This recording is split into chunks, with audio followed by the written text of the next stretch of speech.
उम्मीद है कि आप लोगों ने पिछले जितने क्वेश्चंस थे और पिछले जो मटेरियल्स थे उसको आपने स्टडी कर लिया होगा, ठीक से प्रैक्टिस भी कर ली होगी। तो अब 2-4 टाइप और हैं जिनको मैं कवर करने वाला हूँ। इसके बाद प्रॉफिट एंड लॉस का हमारा चैप्टर जो है वो क्लोज हो जाएगा। उसके बाद हम नेक्स्ट चैप्टर में करेंगे प्रॉफिट एंड लॉस के बाद रेशियो एंड प्रोपोर्शन, अनुपात और समानुपात, जो कि काफी इंपॉर्टेंट चैप्टर है। और इसका बेसिक कॉन्सेप्ट मैं आज थोड़ा सा बता दूंगा, सबसे पहले इसको कवर करते हैं। तो अगला टाइप लोग कवर करेंगे इस पे। नेक्स्ट टाइप इज किसी वस्तु को x रुपया में बेचने पर उतना जितना लाभ होता है y रुपया में बेचने पर उतनी हानि होती है। तो क्रय मूल्य क्या होगा? क्वेश्चन बहुत सिंपल है, थोड़ा सा टिपिकल तरीके से इसको दे दिया गया है। तो क्वेश्चंस आपको एग्जाम में इसी तरह के रहेंगे, क्वेश्चन सिंपल रहेंगे लेकिन उसको घुमा फिरा के जो है अलग अलग तरीके से पूछे जाते हैं। तो आपको ये ध्यान रखना है, आपको भटकना नहीं है। जो बेसिक कॉन्सेप्ट मैंने पहले दिन बताया था उसी कॉन्सेप्ट पे सारे एग्जाम, सारे क्वेश्चन पेपर होते हैं। तो आपको यहाँ ध्यान रखना है कि वैसी स्थिति में क्रय मूल्य हम कैसे निकालें। तो यहाँ तो मैंने एक फॉर्मूला लिख दिया है जो उसको ट्रिक कहते हैं, लेकिन हम कॉन्सेप्ट के बेस पे सुनेंगे, क्वेश्चंस के बेस, क्वेश्चंस को पहले पढ़ेंगे। किसी वस्तु को 820 रुपया में बेचने पर एक दुकानदार को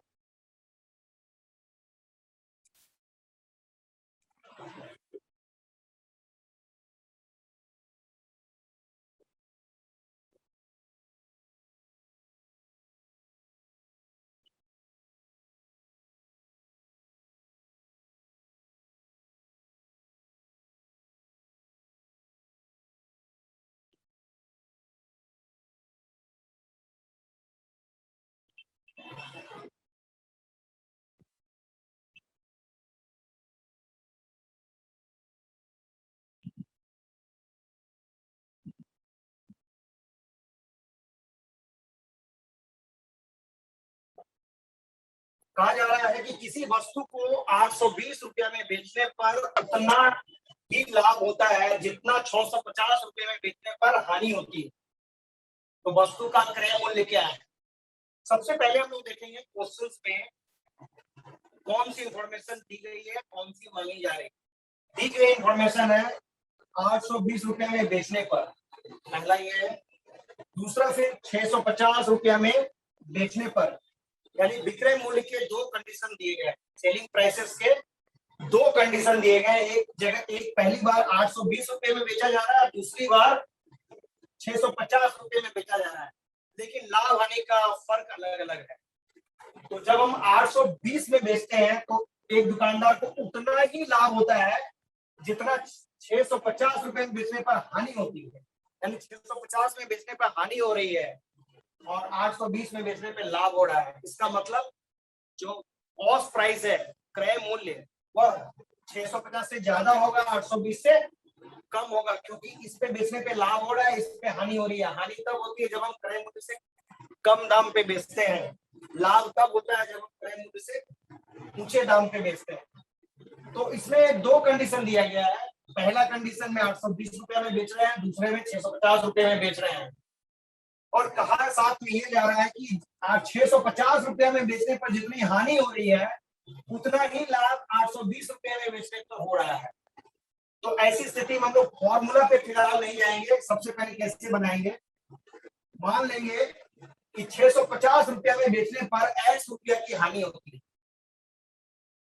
माना 650 सेलिंग प्राइस पर हानि x रुपया। इसमें कोई प्रॉब्लम नहीं है, इसलिए कॉस्ट प्राइस क्या होगा, 650 में बेच रहे हैं, जिसमें x रुपये चाहिए। x अगर समझ में नहीं आ रहा, मान लेते हैं कि 100 रुपया है।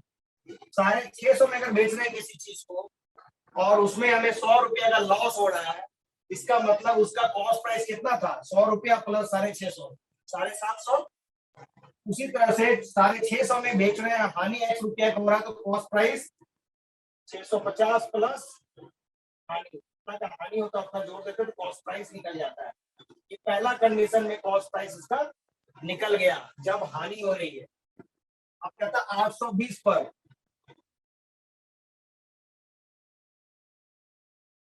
में लाभ हो रहा है, कह रहा लाभ उतना ही हो रहा है जितनी की हानि हो रही है, लाभ भी उतना ही हो रहा है, ₹1 ही। क्वेश्चन ही कह रहा है, खुद से नहीं लिया गया ये एक्स। जब हमने हानि मांग लिया ₹1 तो लाभ भी ₹1 है, क्योंकि क्वेश्चन में ये कहा गया है कि ₹820 में बेचने पर एक दुकानदार को उतना ही लाभ होता है जितना कि ₹650 में बेचने पर हानि होती है। तो हानि जितनी हो रही है उतना ही लाभ हो रहा है। तो ऐसे कंडीशन में कॉस्ट प्राइस क्या होगा? ₹820 सेलिंग प्राइस दिया गया है, प्रॉफिट इज एक्स। मान लेते ₹100 प्रॉफिट है, 820 में बेचा है जिसमें ₹100 का प्रॉफिट हुआ है। तो ऐसे कंडीशन में क्रय मूल्य क्या होगा? ये घटा देते हैं, 820 माइनस एक्स। तो दोनों कंडीशन में बेचने का रेट अलग अलग है, इसलिए प्रॉफिट एंड लॉस अलग अलग हो रहा है, लेकिन कॉस्ट प्राइस वस्तु तो एक ही है। तो कॉस्ट प्राइस इसका जितना था, वस्तु का कॉस्ट प्राइस तो उतना ही रहेगा। कंडीशनल दो चीजें दी गई हैं, इसका मतलब है कॉस्ट प्राइस का जो ये पहला कंडीशन है और कॉस्ट प्राइस का दूसरा कंडीशन है, दोनों क्या होगा? बराबर होगा। इक्वेशन 1 और इक्वेशन 2 क्या होगा? बराबर होगा। इक्वेशन 1 इक्वेशन 2 बराबर होगा, क्योंकि एक ही वस्तु का कॉस्ट प्राइस है ये, इसलिए 650 प्लस एक्स बराबर 820 प्लस माइनस एक्स। आप लोगों को इक्वेशन सॉल्व करने आता होगा, नहीं आता तो इस पे क्लास में ले दूंगा अलग से, फिलहाल हम इसको नहीं आता। हम लोग क्या करते हैं, अगर एक होता है कांस्टेंट, एक होता है वेरिएबल। मैथमेटिक्स में दो शब्द है, कांस्टेंट जो नंबर है, फिक्स नंबर, उसको कांस्टेंट कहते हैं। वेरिएबल का मतलब होता है जिसका मान बदलता रहता हो, क्वेश्चन के हिसाब से उसका मान मात्रांक चेंज होता रहता हो। तो वेरिएबल बेसिकली हम लोग जो मान लेते हैं, X Y Z A B C D वगैरह वगैरह, तो इसको इनको वेरिएबल करते हैं। तो जब हम इक्वेशन सॉल्व करते हैं तो हमारी प्रायोरिटी ये रहती है कि वेरिएबल एक जगह होता है, कांस्टेंट एक जगह होता है। वेरिएबल एक जगह रखना है, कांस्टेंट एक जगह रखना है। तो हम लोग, और इक्वेशन का एक कॉन्सेप्ट है, बेसिक कॉन्सेप्ट, इधर वाला पार्ट और इधर वाला पार्ट, इसमें अगर छेड़छाड़ करते हैं तो दाएं से बाएं जाने पर या बाएं से दाएं जब किसी कांस्टेंट या वेरिएबल को लाते हैं तो वह पॉजिटिव का नेगेटिव हो जाता है, नेगेटिव का पॉजिटिव हो जाता है, आपका सिंबल को चेंज कर लेता है। उसी तरह गुना का भाग हो जाता है, भाग का गुना हो जाता है। तो सबसे प्रायोरिटी हमारी ये रहेगी, जो वेरिएबल्स है उसको पहले हम एक जगह कर। तो वेरिएबल्स यहाँ एक्स है दोनों तरफ, तो 650 और 820 को एक जगह कर लेंगे, और जो एक्स है उसको एक जगह कर लेंगे। ये वाला माइनस एक्स इधर आके क्या हो जाएगा? X plus x. और ये 820 तो कहीं चेंज नहीं हुआ, इसको दाएं साइड ही रखा गया है। ये 650 अब इधर आ जाएगा। जब कोई संख्या, कोई भी संख्या अगर होती है तो उसमें क्या होता है, जो सिंबल होता है कुछ नहीं होता, तो यहाँ क्या होता है? प्लस होता है। तो ये प्लस वाला इधर जाके माइनस हो जाएगा। एक्स प्लस एक्स कितना हो जाएगा? 2x। इसमें घटा देंगे,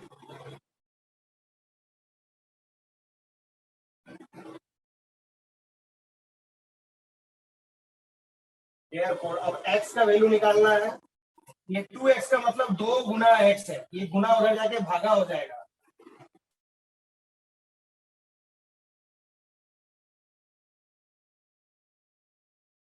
ये हो गया 135।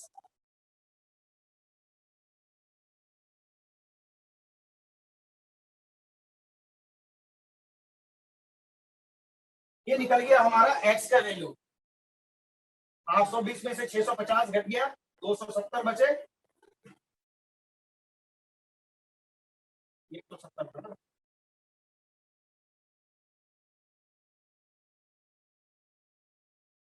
ये मिस्टेक किया है, इसको सही कर ले।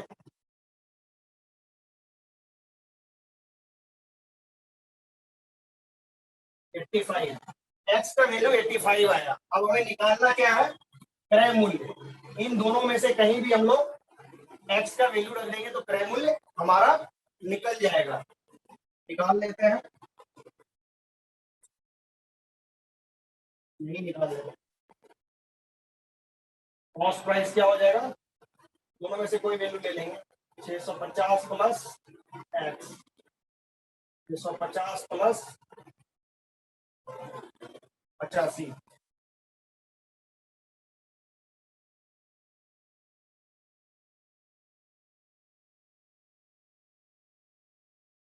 735। कॉस्ट प्राइस हमारा आ जाएगा 735। ये प्रोसेस थोड़ा सा लंबा दिख रहा है, लेकिन हमें इसे शॉर्ट तरीके से करना है। कैलकुलेशन हमारी फास्ट होनी चाहिए, और इसी कॉन्सेप्ट पे जो है हम लोगों ने ये फॉर्मूला बनाया है, ये तुरंत निकल जाएगा इससे। अगर हमें सीधा क्रय मूल्य निकालना हो, इसमें पहले हमारा क्या आता है, लाभ। हाँ, लाभ अगर हम एक्स मान के बनाएंगे तो पहले लाभ आएगा या हानि आएगा, वो निकलने के बाद तब हम लोग इक्वेशन में किसी एक पे एक्स का वैल्यू पुट कर देंगे तो क्रय मूल्य हमारा निकल जाएगा। लेकिन अगर हम इस फॉर्मूले को यूज करें तो सिंपल सा बन जाएगा, दोनों का क्रय मूल्य जो है और विक्रय मूल्य, दोनों का जो विक्रय मूल्य का योग कर देंगे। लेकिन कंडीशन ये होना चाहिए कि जितना लाभ हो रहा है उतना ही हानि हो। अगर ऐसे सवाल पूछे गए हो तो दोनों का विक्रय मूल्य को जोड़ के उसको आधा कर देंगे तो हमारा क्रय मूल्य निकल जाएगा। दोनों को अगर जोड़ें, 820 प्लस 650 बटा 2, ये इतना ही आ जाएगा 700। ये सिंपल है काफी, आपका समय बचाएगा। हम लोग इसका इस्तेमाल करेंगे एग्जाम में, ये समझने के लिए था। तो जितने भी क्वेश्चंस बताए जा रहे हैं, अगर आप शुरुआत में हो सकता है डिफिकल्टीज हो लोगों को, लेकिन जब आप प्रैक्टिस करेंगे 10 बार बना लेंगे इस तरह के सवाल को, तो आपके दिमाग में वो चीजें सेट हो जाएगी। तो ये टाइप है, ये काफी इंपॉर्टेंट है, काफी एग्जाम में पूछा जाता है। आप तेजी से आप बना सकते हैं, दोनों को जोड़ के 2 से डिवाइड आधा कर देना है। हम लोग अगले टाइप की ओर चलते हैं।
ये बिल्कुल सिंपल सा क्वेश्चन है, बिल्कुल पहले वाले क्वेश्चन की तरह है। पहले वाले क्वेश्चन और इसमें फर्क क्या है, पहले मैं क्वेश्चन को एक बार पढ़ देता हूँ।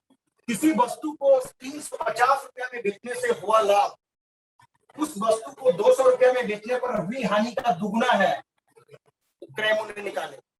पहले वाले क्वेश्चन में और इस वाले क्वेश्चन में एक ही बात का फर्क है। पहले वाले क्वेश्चन में ये था कि जितना लाभ हो रहा था उतनी ही हानि हो रही है। इसमें लाभ और हानि का की मात्रा अलग अलग है। वो मात्रा क्या है, क्वेश्चन को हम लोग देखते हैं। 350 में बेचते हैं तो जो लाभ होता है वह 200 रुपया में बेचने पर जो हानि हो रही है उसका दोगुना है। यानी 200 रुपया में जिस वस्तु को बेच रहे हैं उस पर जो हानि हो रही है, हानि हमें पता नहीं है, तो 200 रुपया में जो हानि हो रही है उसका दोगुना लाभ हो जाता है इसमें, तो 350 रुपए में बेचने पर हुई हानि का दोगुना। अगर हमें हानि पता हो, 200 रुपया में बेच रहे हैं, कितनी हानि हो रही है, उस हानि का अगर दोगुना कर दें तो लाभ पता चल जाएगा इस कंडीशन में। इसमें भी दो कंडीशन है, दोनों कंडीशन में विक्रय मूल्य दिया गया है और लाभ और हानि की कंडीशंस भी अलग अलग है। तो पहला कंडीशन हमें पहले ये फाइंड आउट करना होता है कि ऐसे प्रश्न में हम शुरुआत कहां से करें, किस वाले से शुरू करें, इसका लाभ से करें या इसकी हानि से करें। तो हमें वो रूट वर्ड पकड़ने हैं जो मूल शब्द है, क्योंकि यहाँ कहा जा रहा है कि हुई हानि का दोगुना है। यानी हानि अगर 1 रुपया हो रहा है 200 रुपये में बेचने पर, हानि 1 रुपया है, तो 350 में बेचने पर लाभ 2 रुपया हो रहा है, एक का दोगुना है।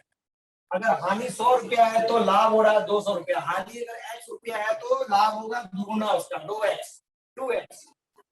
तो मान लेंगे कि 200 रुपया में जो बेच रहे हैं तो हानि हो रहा है x रुपया, माना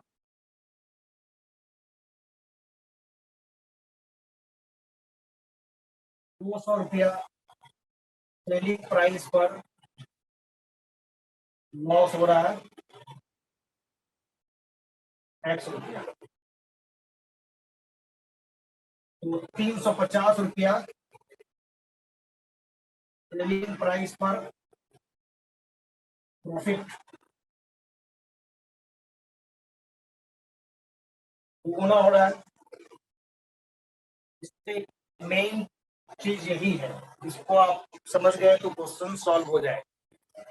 200 रुपये में बेचने पर जितना लॉस हो रहा है, 350 रुपये में बेचने पर उसका दोगुना लाभ हो रहा है। वह लाभ उस वस्तु को 200 रुपये में बेचने पर हुई हानि का दोगुना है। हानि हो रहा है 1 रुपया, तो लाभ कितना हो जाएगा, दोगुना हो जाएगा। तो दो कंडीशन पे हमें सेलिंग प्राइस दिए गए हैं और डिफरेंट प्रॉफिट एंड लॉस की मात्रा दी गई है। तो दोनों कंडीशन में हम लोग क्या करेंगे, कॉस्ट प्राइस निकाल सकते हैं, दोनों चीज दिया हुआ है। इसमें कॉस्ट प्राइस क्या निकल जाएगा, लॉस दिया गया है, सेलिंग प्राइस दिया गया है। कॉस्ट प्राइस में क्या होगा, दोनों को जोड़ देंगे, 200 प्लस एक्स, इस पे सेलिंग प्राइस क्या हो जाएगा, कॉस्ट प्राइस। इसमें प्रॉफिट हो रहा है 350 माइनस, पहला कंडीशन हो गया ये। वस्तु एक ही है, कंडीशन अलग अलग दिया गया है, दोनों का कॉस्ट प्राइस भी क्या होगा, जो हमने निकाला है वो दोनों क्या होगा, इक्वल होगा। इक्वेशन 1 और इक्वेशन 2 क्या है, बराबर है, क्योंकि दोनों कॉस्ट प्राइस है। दोनों कंडीशन में हमने कॉस्ट प्राइस निकाल लिया। सेलिंग प्राइस वस्तु का अलग अलग हो सकता है, प्रॉफिट एंड लॉस अलग अलग हो सकता है, लेकिन एक ही वस्तु का कॉस्ट प्राइस हमेशा एक ही होगा। इसलिए 2 और 1 जो इक्वेशन है, 1 और 2 है, वो हमेशा बराबर होगा। तो एक क्या, 200 प्लस एक्स बराबर 350 माइनस 2x। पहले वाले क्वेश्चन में भी मैंने बताया था, इस तरह के क्वेश्चन को सॉल्व करने के लिए हम लोग कांस्टेंट को एक जगह रखते हैं, वेरिएबल्स को एक जगह रखते हैं, जिसको हिंदी में कांस्टेंट को अचर कहते हैं, वेरिएबल को चर कहते हैं। तो चर राशि को एक जगह, अचर राशि को एक जगह रखते हैं। तो ये माइनस 2x को इधर ले आएंगे तो प्लस 2x हो जाएगा, ये x प्लस 2x। 350 अपनी जगह में है, दाएं साइड में था, दाएं में ही है। अब 200 को हम ले जा रहे हैं बाएं, तो ये 200 के पीछे कुछ चिन्ह नहीं है तो प्लस चिन्ह रहता है छिपा हुआ, जब इधर आएगा तो ये माइनस आ जाएगा। ये 2x और x कितना हो जाएगा, टोटल 3x। 3x बराबर 150, इसलिए x निकालना हो तो 150 तो अपनी जगह रहा, ये 3 गुना के रूप फॉर्म में है, इधर आके भागा हो जाएगा 50। हमारा x निकल गया। मांगा क्या जा रहा है क्वेश्चन में, क्रय मूल्य। तो दोनों में से किसी भी एक इक्वेशन में आप क्रय मूल्य निकालने के लिए एक्स का वैल्यू रख देंगे, इसलिए कॉस्ट प्राइस पहला वाला इक्वेशन ले लेते हैं, 200 प्लस एक्स, 200 प्लस 50, 250 रुपया, तो 250 रुपया इसका क्रय मूल्य हो जाएगा, कॉस्ट प्राइस। तो ऐसे क्वेश्चंस आप एग्जाम में काफी पूछे जाते हैं, काफी सिंपल होता है ये क्वेश्चन, सारे सिंपल ही होते हैं। डिपेंड ये करता है कि आप किस तरीके से इसको बनाते हैं, किस तरीके से सॉल्व करते हैं, आपका सॉल्व करने का तरीका कैसा है, लॉन्ग प्रोसेस है या शॉर्ट प्रोसेस है। प्रोसेस लॉन्ग ही होता है बेसिकली, लेकिन उसको शॉर्ट किया जाता है अपने तरीके से, या तो कैलकुलेशन पास करके या 2-3 स्टेप हम जो है जंप करके मेंटल कैलकुलेशन करते हैं। मेंटली काफी चीजें मेंटल तरीके से आपको करनी होती है, बनिस्पत इसके कि हम उस चीज को लिखेंगे आप। लेकिन शुरुआती दौर में आपको प्रैक्टिस करने के लिए लिखने की भी जरूरत है, और टाइम नहीं देखना है शुरुआत, मुझे जल्दी करना है, कॉन्सेप्ट आपको समझना है, खुद से काम करना है। भले ही देर लग जाए, 5 मिनट लग जाए क्वेश्चन में या 10 मिनट लग जाए, लेकिन जब तक आपके दिमाग में क्वेश्चन समझ में नहीं आ रहा, क्वेश्चन को समझना इंपॉर्टेंट होता है। अगर आपने क्वेश्चन को समझ लिया तो सॉल्यूशन आप इजीली कर सकते हैं। तो जल्दबाजी नहीं करना शुरुआती दौर में, बाद में फिर हम लोग स्पीड धीरे धीरे इसको बढ़ाएंगे। अगला टाइप हम लोग फिर देखते हैं।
काफी इंपॉर्टेंट क्वेश्चन है ये, लगभग सारे एग्जाम में प्रॉफिट एंड लॉस से इसकी पूछने की प्रबल संभावना होती है, और थोड़ी सी विजिबिलिटी कम हो रही है। तो मैं पढ़ के बता देता हूँ। किसी वस्तु को एक्स रुपया में बेचने पर प्रतिशत लाभ का संख्यात्मक मान क्रय मूल्य के बराबर है। तो क्रय मूल्य या प्रतिशत लाभ निकाले, उस वस्तु का क्रय मूल्य क्या है। ये आपको ऐसे नहीं समझ में आ रहा होगा। एक्स की जगह हम लोग मान लेते हैं क्वेश्चन,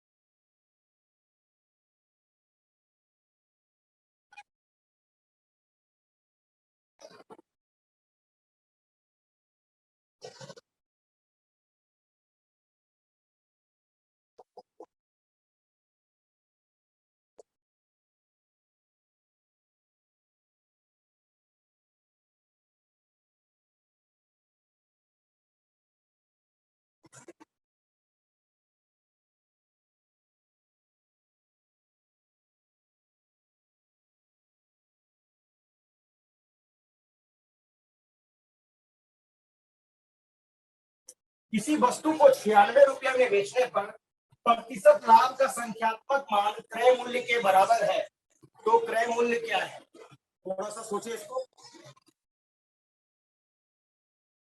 किस तरीके से इसको बना सकते हैं हम।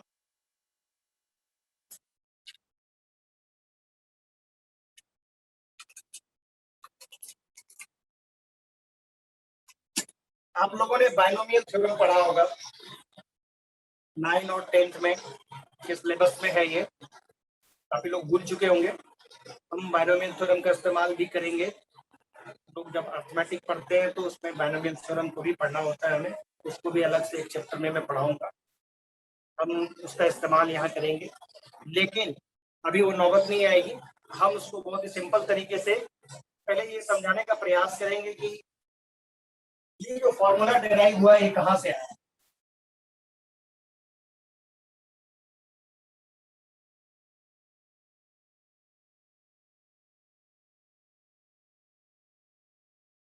ऐसे प्रश्न जब एग्जाम में पूछे जाते हैं, किसी वस्तु को x रुपया में बेचने पर प्रतिशत लाभ का संख्यात्मक मान उस क्रय मूल्य के बराबर हो, तो वस्तु का क्रय मूल्य क्या होगा, लाभ क्या होगा।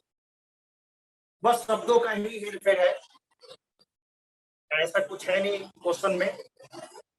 हम लोग इसको देखते हैं।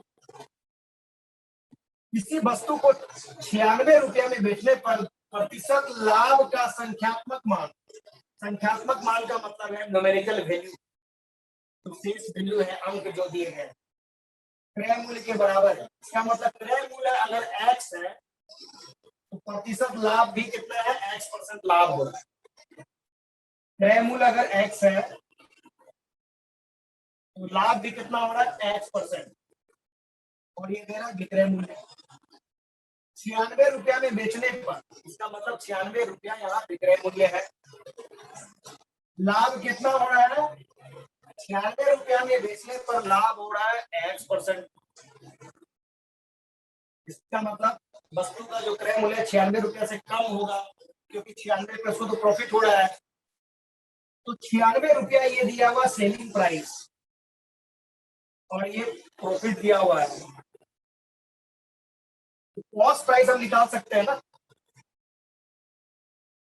जब सेलिंग प्राइस दिया हो, विक्रय मूल्य दिया गया हो और लाभ प्रतिशत दिया गया हो, विक्रय मूल्य और लाभ दिया हो, क्रय मूल्य निकाल ही सकते हैं। लेकिन यहाँ कहा जा रहा है कि जितना यहाँ परसेंटेज प्रतिशत लाभ हो रहा है उतना ही इसका क्रय मूल्य। तो हम लोग जानते हैं, इसको मैं लॉन्ग तरीके से नहीं बताने जा रहा हूँ, क्योंकि जब मैं बाइनोमियल थ्योरम पढ़ाऊंगा इस तरह के क्वेश्चंस आएंगे।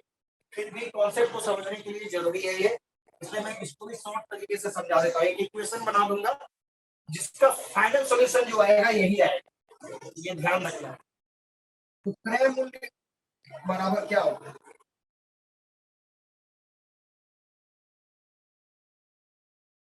विक्रय मूल्य प्लस माइनस लाभ। आप कोई सा भी फॉर्मूला लगा लें। क्रय मूल्य कितना है, x है मान लेते हैं। विक्रय मूल्य कितना है, 96 माइनस लाभ क्या है, x%। लाभ जब भी निकालते हैं हम लोग, लाभ अगर x% है तो क्रय मूल्य x है, तो लाभ क्या होगा, लाभ हमेशा क्रय मूल्य पे ही निकाला जाता है, x का x%, यानी x कितना, x बटा 100, तो x²/100। तो क्रय मूल्य बराबर विक्रय मूल्य घटा लाभ, क्रय मूल्य x बराबर 96 माइनस लाभ कितना आ रहा है हमारा, x²/100। हमारा सारा खेल अब इसी इक्वेशन के इर्द गिर्द आएगा, क्योंकि वैल्यू का हमें x की निकालनी है। ये माइनस वाला पोर्शन इधर आके x प्लस x²/100 बराबर 96 को भी इधर ले आएंगे।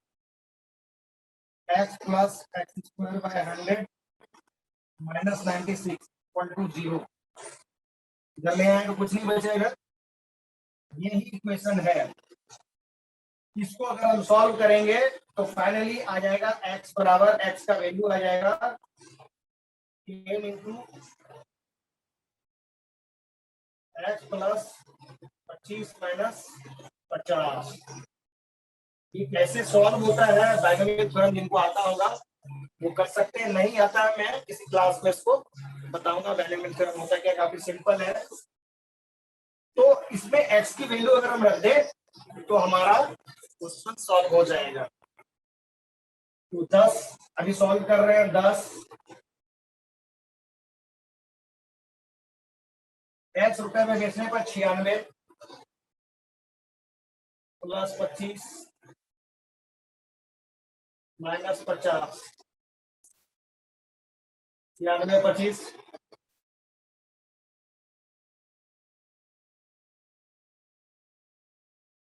प्लस गुना 121 का स्क्वायर रूट 11,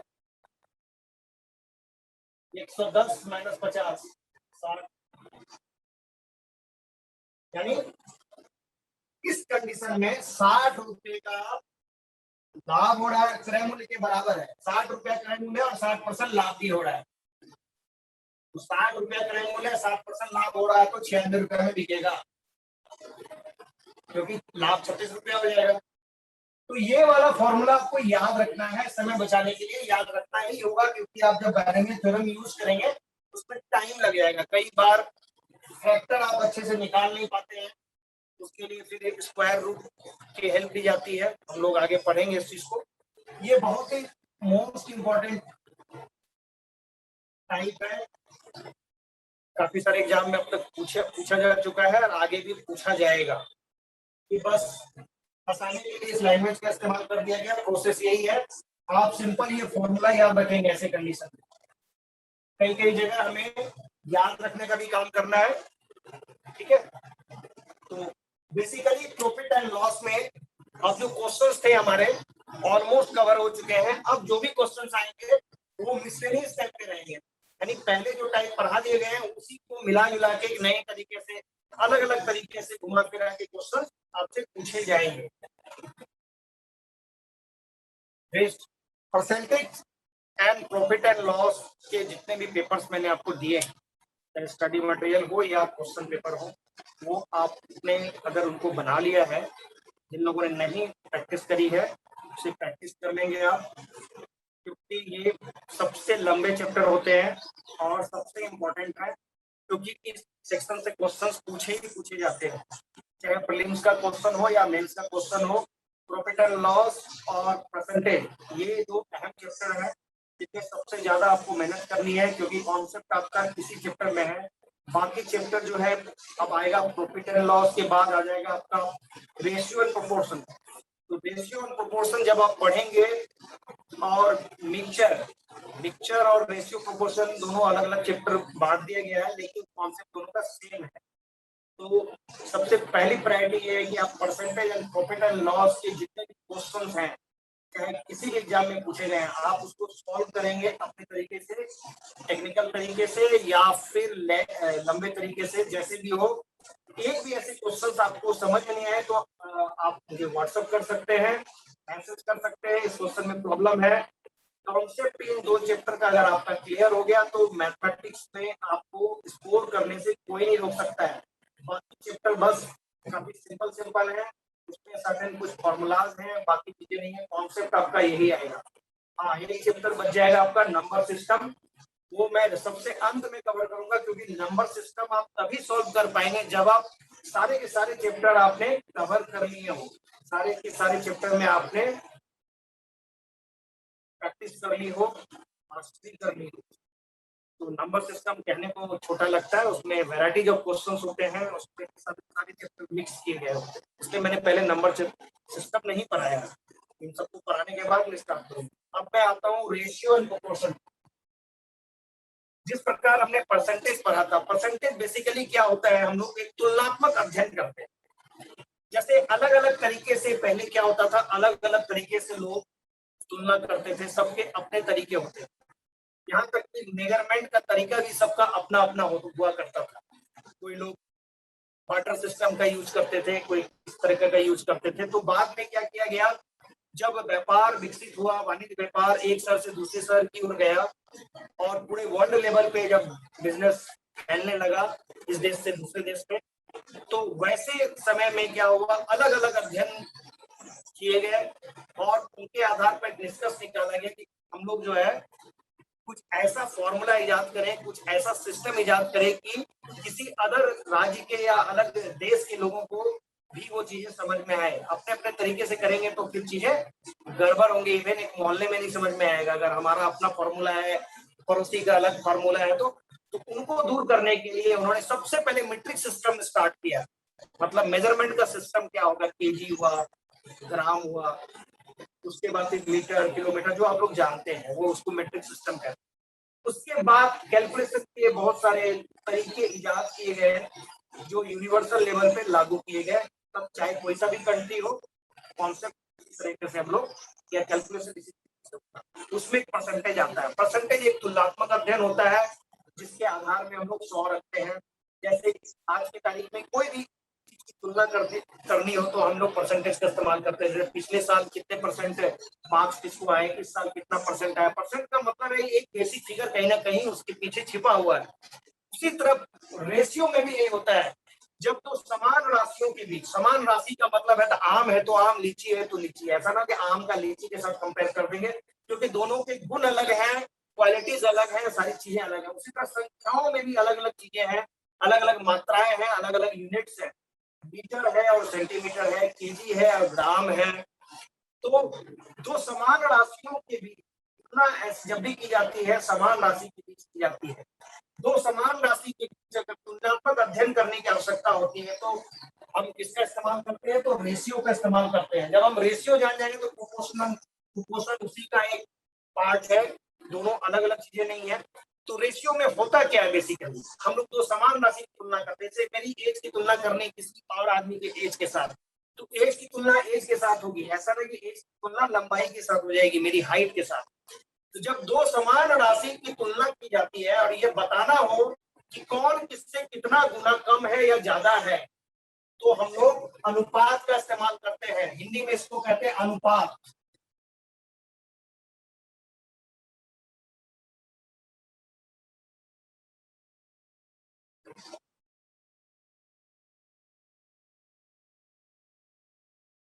अभी मैं केवल इसका कॉन्सेप्ट बताऊंगा।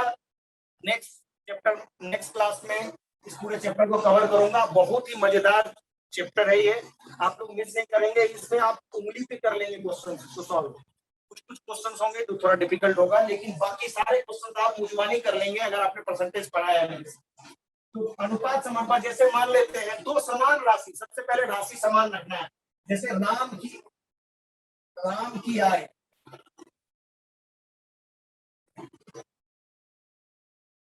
200 रुपया है,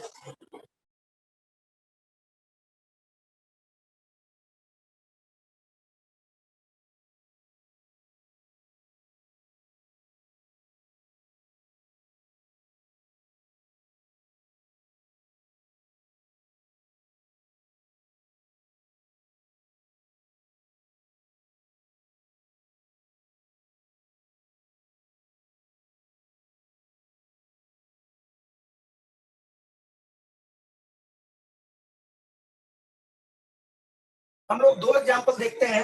राम की आय 200 रुपया है, श्याम की आय 400 रुपया है। तो देख के क्लियर हो जाता है कि श्याम की आय राम की आय से ज्यादा है। देखने से पता चल जाता है कि अमाउंट पे अगर हम देखते हैं तो ज्यादा है। कितना ज्यादा है, अगर हम इसका तुलनात्मक अध्ययन करें तो रेशियो की बात जब भी आती है, तुलनात्मक अध्ययन की बात आती है, वहां जब भी तुलनात्मक अध्ययन होगा तो संख्या से नहीं होगा। ये पता करेंगे कि कौन किससे कितना गुना अधिक है या कितना कम है, कितना भाग कम है, कितना गुना अधिक है, कितना भाग कम है। तो ऐसे कंडीशन में राम की आय 200 है, श्याम की आय 400 है। तो जब हम तुलनात्मक अध्ययन करना हो तो हम लोग देखेंगे कौन किससे कितना गुना अधिक है। देखने से मैंने सिंपल फिगर इसके लिए ताकि समझ में आसानी हो। इसका 200 400 तो 2 गुना है, इसका मतलब राम की आय श्याम, श्याम की जो आय है राम की आय से दोगुनी है। श्याम की आय राम की आय से दोगुनी है। इसको अगर हम उल्टा कहें तो राम की आय श्याम की आय आधी है, दोगुना का उल्टा हो जाएगा आधा। तो हम लोग करते कैसे हैं, तो श्याम बटे राम,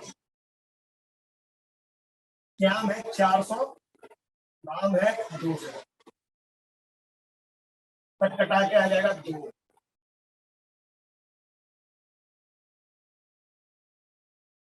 श्याम बटा राम बराबर, किसी भी संख्या, कोई भी संख्या हम लोग लिखते हैं उसके नीचे ऊपर अंश होता है, नीचे हर होता है, नोमिनेटर और डिनोमिनेटर। अगर डिनोमिनेटर कुछ नहीं हो तो एक होता है हमेशा, ये छिपा हुआ होता है। साधारण बोलचाल की भाषा में हम लोग कहते हैं ये छिपा हुआ है, जब जरूरत होती है तो इसका इस्तेमाल हम लोग करते हैं। 2/1। बेसिक कॉन्सेप्ट पे अब हम जा रहे हैं। राम और श्याम की आय की तुलना की गई तो 2 और 1 की तुलना हुई, तो श्याम की आय 2 है तो राम की आय 1 है। श्याम यही जो बटा करते हैं हम लोग भागा, इसी को हम लोग शॉर्ट में अनुपात लिख देते हैं।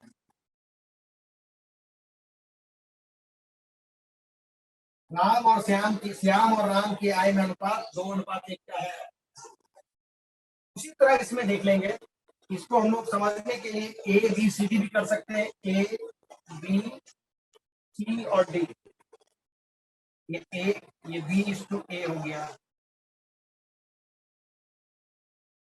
उसी तरह यहां देखते हैं मोहन, सी और डी, तो D is to C, D है 1000 बटा 5, 2/8 सी।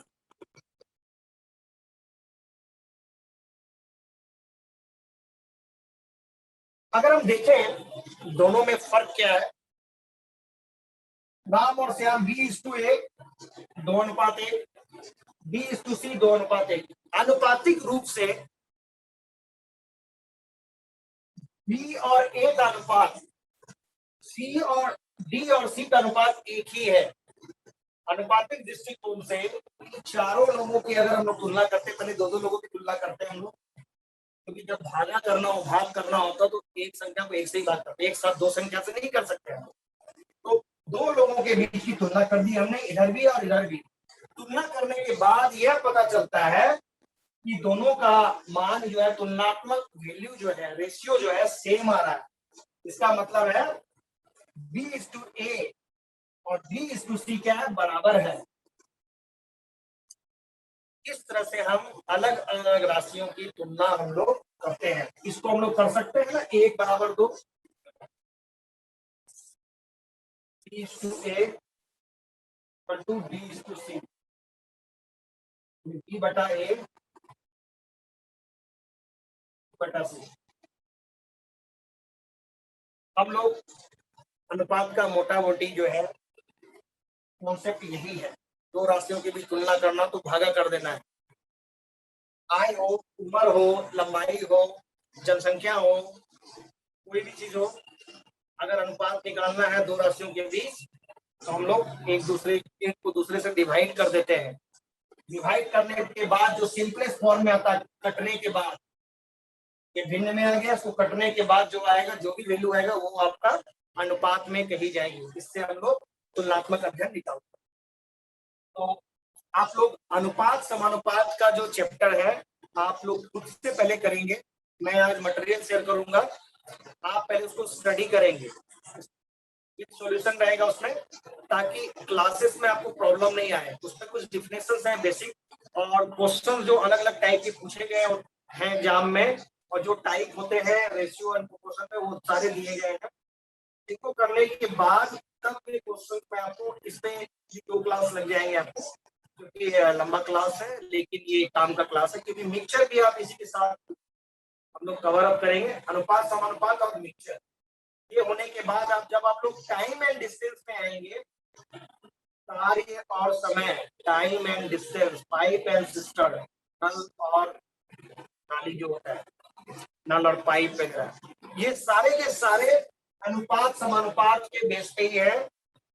अनुपात समानुपात और परसेंटेज, परसेंटेज का कॉन्सेप्ट भी यही होता है। आपको आगे क्वेश्चन जब कराएंगे उसमें समझ में आएगा कि परसेंटेज से क्या लेना देना है, लेना देना होता है। क्योंकि जब आप मैथमेटिक्स पढ़ते हैं, अंक गणित खासकर, तो उन सब के पीछे एक ही कॉन्सेप्ट काम करता है, एक ही कॉन्सेप्ट काम करता है। नाम केवल अलग अलग है, चैप्टर का दिया गया है, कॉन्सेप्ट सबका सेम है। तो आप लोग इसको पहले स्टडी कर लेंगे। आज थोड़ा शॉर्ट क्लास दूंगा मैं, क्योंकि काम भी हमारे करना है।